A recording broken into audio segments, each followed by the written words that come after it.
Good morning. This is Matthew Bradshaw, future President of the United States of America. Yes, I just got up. Well, I got up about half an hour ago, but either way, I have made a decision. It's a very difficult decision, but I have made this decision. It's kind of hard, but I've made this decision. Okay, here goes.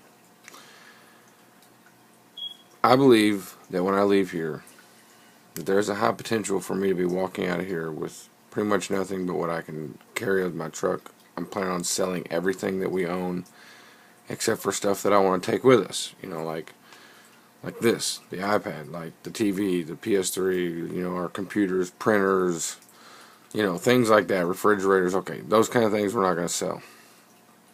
But everything else, the house, I want to get rid of the extra cars. I want to get rid of everything. I'm even willing to sell some of my tools, not all of them, because I'm going to take the majority of them with me so that I can set up a shop and help the church do ministry. Because I've got, you know, some mobile equipment, and I want to get some more mobile equipment, you know, like table saws. I've got mobile miter saws and things like that. That way, that you know, whenever there's a disaster like there is right now in Kentucky, actually, you know, I bet that churches actually might even be coming this way to help. I mean, they helped so much in their own area, and people from Kentucky came up there to help, so I would imagine the same would be going on.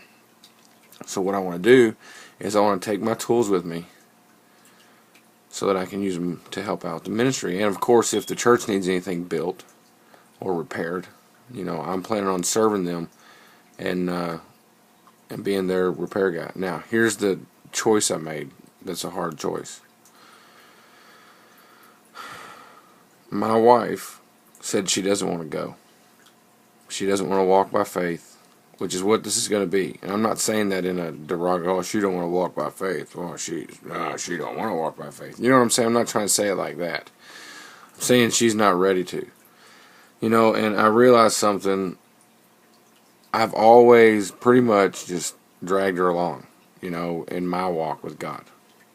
Just dragged her. You know, it's like, you're coming whether you want to come or not, because I'm going to obey God whether you want to choose it or not. And you know, I don't know if that's right or not, but it's probably not. So I've chosen not to do that this time. I'm going to let her go into God's hands, since she doesn't want to go. And she told me to leave. She said, just leave. Just go. Go do whatever you want to do. So it ain't so much me doing what I want to do as I know what God's called me to do. I have no question in my mind. The only doubts I have are doubts in myself of whether or not I can persevere for the next 8 years to the White House. I mean, most people don't even have a 5-year plan. I've got an 8-year, potentially 16-year plan that is being developed. I mean, that's crazy to think that I can expect the next 16 years of my life to go towards this, and then after that, I don't know what's next. But I'm going. I'm going to go. I'm going to use the rest of this month to clean up the house and get all this junk out of here. You know, I was working at Zappos, still technically am. But, and I asked Faith, I said, look, I need you cleaning every day, getting us closer to getting out of here so I can work. Well, she didn't want to do that, so I'm quitting my job so that I can get this house cleaned up, emptied out, so that I can sell it, so that I can move to Virginia. However, if it doesn't sell, or if she doesn't go with me, and she said she wasn't going to go, then I guess the house will have to stay here for a while. But I'm still going to put it up for sale, and when it sells, I'm going to sell it. And then I guess Faith can either find an apartment or hopefully come live with me. That would be the ideal thing, for her to come to Virginia with me.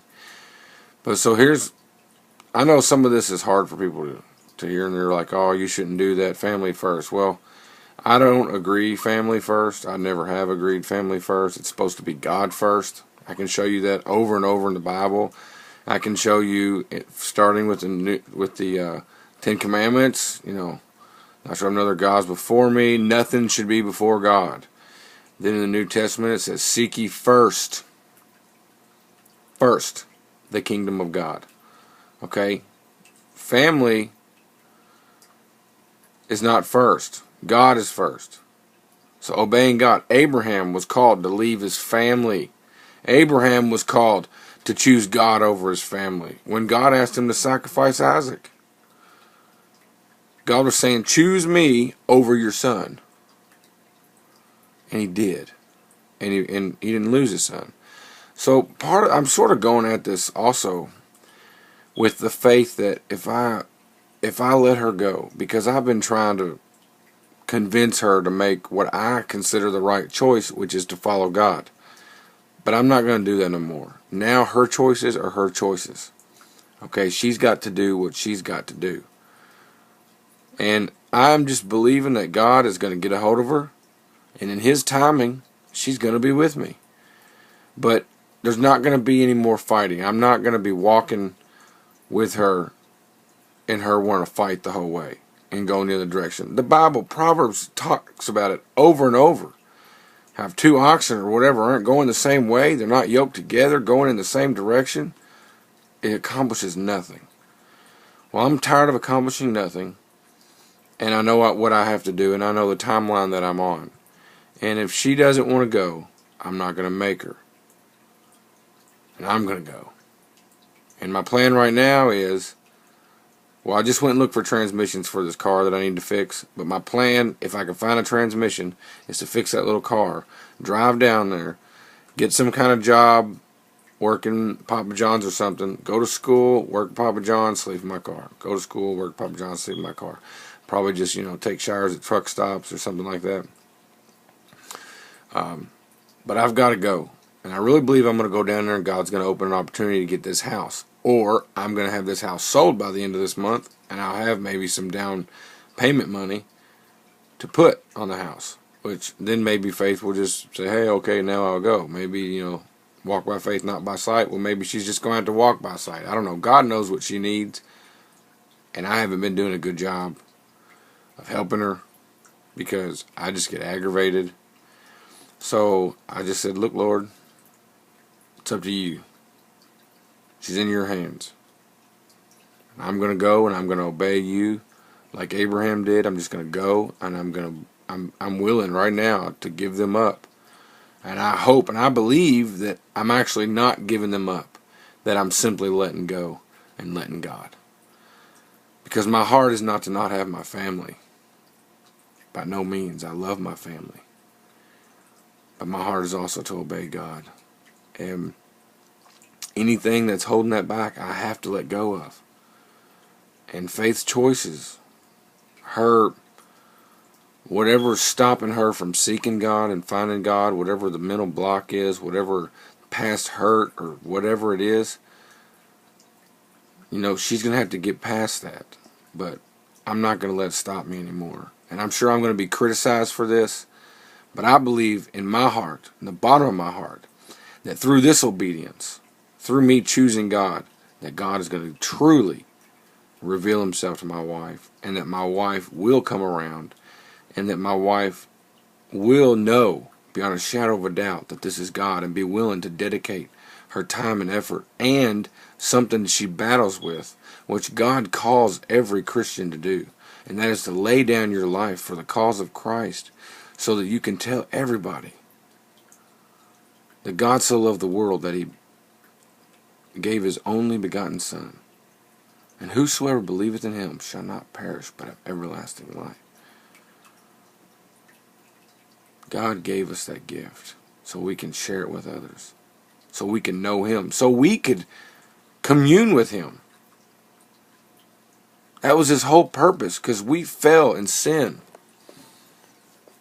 We fell, and it separated us. Our disobedience separated us. Just like it does, separated us from God's blessing. It's just like if a child today leaves his parents' home, he leaves the covering. He leaves the blessing. because he's on his own. He's not a recipient. But God made a way for us to come back, be forgiven, and come to him clean and boldly before the throne. So, anyways, I'm going to Virginia end of this month, whether God gets a hold of Faith and changes her mind or not. Hopefully he does. If he doesn't, then I assume that she'll be right behind me not long. But I know that this house is probably going to sell, maybe. I know, probably, maybe. It's sometime it's going to. Unless the Lord actually doesn't want me to sell it. But I'm willing to let it go and everything else so that I can obey God. And I believe that God will give me whatever I need to be biblically, vindicated, I guess, by way of me going down there and having enough money to help my wife and kids back here. However much the Bible says I'm responsible to do. Because if this ain't God, then there's certain things that won't take place. But I believe it is God. And I believe we're going to see God move in my wife's life. But I'm not going to fight with her no more. Because that's all we do. We fight. Because I want to follow God and she wants to do whatever she wants to do. It's unclear because I don't even think she knows. So, signing off with my Einstein hair. Matthew Bradshaw, future President of the United States in the year 2020. And for those who are into numbers and studying numbers, the Lord told me I have 6 years of preparation. During that 6th year, I will be the age 33. It's pretty interesting. And then the Lord told me there's going to be a year of rest. And then I'll turn 35. And then I'll be elected president.